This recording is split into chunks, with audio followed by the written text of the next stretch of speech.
الحمد لله رب العالمين والصلاة والسلام على رسوله الكريم. قال الله عز وجل: ليلة القدر خير من 1000 شهر تنزل الملائكة والروح فيها بإذن ربهم من كل أمر. عن أبي هريرة رضي الله عنه قال: قال رسول الله صلى الله عليه وسلم: إن الملائكة تلك الليلة في الأرض أكثر من عدد الحصى. تمام تعریفیں اللہ رب العزت کے لیے ہیں جو ہمارا خالق، ہمارا مالک اور ہمارا رازق ہے. بے شمار لا تعداد درود و سلام ہو میرے اور آپ کے پیارے آقا علیہ السلام پر. لیلۃ القدر کی فضیلت. لیلۃ القدر کی سب سے بڑی فضیلت یہ ہے کہ اللہ تعالیٰ نے اس رات قرآن پاک نازل کیا. ہم نے آپ کے سامنے قرآن مجید کی جو آیات پیش کی ان کا ترجمہ یوں ہے: لیلۃ القدر 1000 مہینوں سے بہتر ہے، کیونکہ اس رات فرشتے اور حضرت جبریل علیہ السلام اللہ تعالیٰ کے حکم سے، اپنے رب کے حکم سے اس زمین پر ہر امر خیر کے لیے اترتے ہیں. حضرت ابو ہریرہ رضی اللہ تعالیٰ عنہ فرماتے ہیں کہ آپ سرکار نے ارشاد فرمایا: بلا شبہ اس قدر والی رات میں زمین پر فرشتوں کی تعداد کینکریوں کی تعداد سے بھی زیادہ ہوتی ہے. لیلۃ القدر میں عبادت کا بے انتہا اجر و ثواب ہے. اس رات کو ذکر الہی، تلاوت قرآن پاک اور نوافل کی ادائیگی میں گزارنا بہت بڑی سعادت اور خوش قسمتی ہے. اس ایک رات کا قیام پچھلے تمام گناہوں کی معافی کا سبب بنتا ہے. عن ابی ہریرہ رضی اللہ عنہ ان النبی صلی اللہ علیہ وسلم قال: من قام لیلۃ القدر ایمانا واحتسابا غفر له ما تقدم من ذنبه. حضرت ابو ہریرہ رضی اللہ تعالی عنہ فرماتے ہیں کہ آپ سرکار نے ارشاد فرمایا: جس نے لیلۃ القدر میں حالت ایمان اور ثواب کی خاطر قیام کیا اس کے گزشتہ تمام گناہوں کو معاف کر دیا جاتا ہے. لیلۃ القدر اپنی تمام تر عظمتوں اور فضیلتوں کے ساتھ ہر سال رمضان المبارک کے آخری عشرہ کی طاق راتوں میں آتی ہے. آپ سرکار نے ان طاق راتوں میں لیلۃ القدر ڈھونڈنے کا حکم دیا. عن عائشہ رضی اللہ عنہ ان رسول اللہ صلی اللہ علیہ وسلم قال: تحروا لیلۃ القدر فی الوتر من 10 الاواخر من رمضان. حضرت عائشہ رضی اللہ تعالی عنہ فرماتی ہیں آپ سرکار نے ارشاد فرمایا: رمضان المبارک کے آخری عشرہ کی طاق راتوں میں لیلۃ القدر تلاش کرو.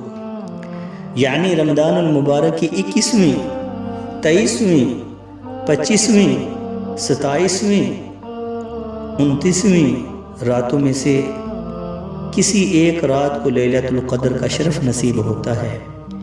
اس لیے ان 5 طاق راتوں کو بالخصوص عبادت اور نوافل اور تلاوت قرآن پاک، ذکر، شکر اور استغفار میں گزارنا چاہیے. رمضان المبارک کے آخری عشرہ میں لیلۃ القدر کی برکات حاصل کرنے کے لیے عام دنوں کی نسبت زیادہ عبادت کرنا پیارے آقا علیہ الصلوۃ والسلام کی سنت مبارکہ ہے. عن عائشہ رضی اللہ تعالی عنہ قالت: كان رسول اللہ صلی اللہ علیہ وسلم یجتہد فی العشر الاواخر ما لا یجتہد فی غیرہ.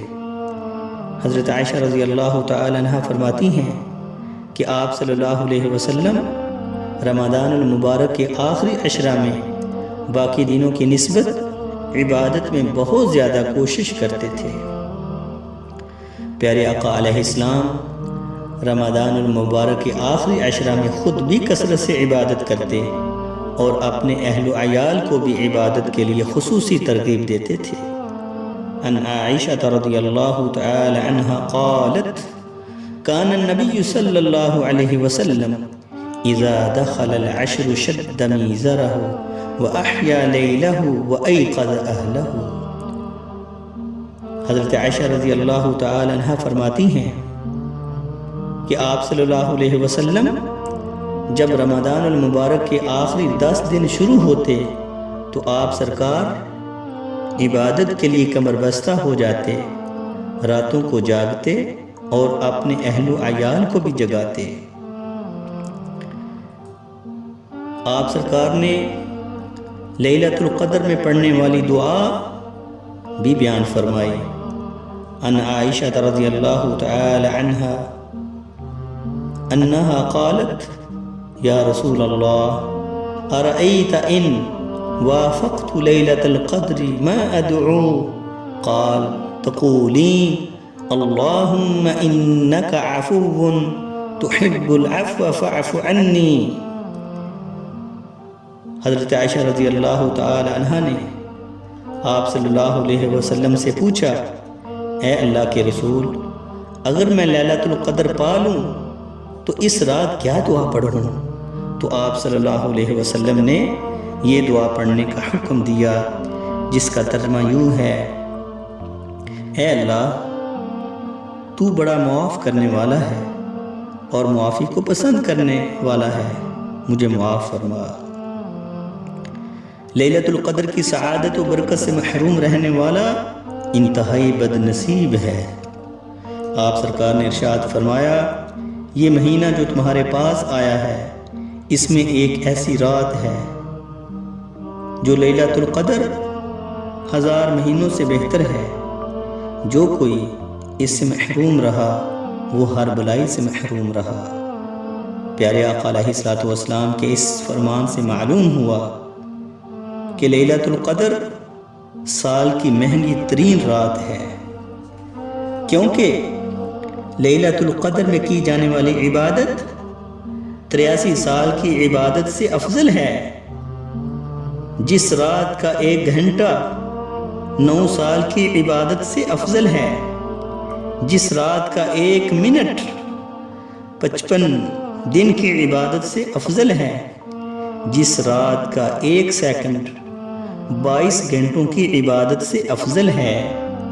ہم دعا کرتے ہیں کہ خالق کائنات تمام مسلمانوں کو لیلۃ القدر کی برکات سے مستفید ہونے کی توفیق عطا فرمائے، آمین یا رب العالمین۔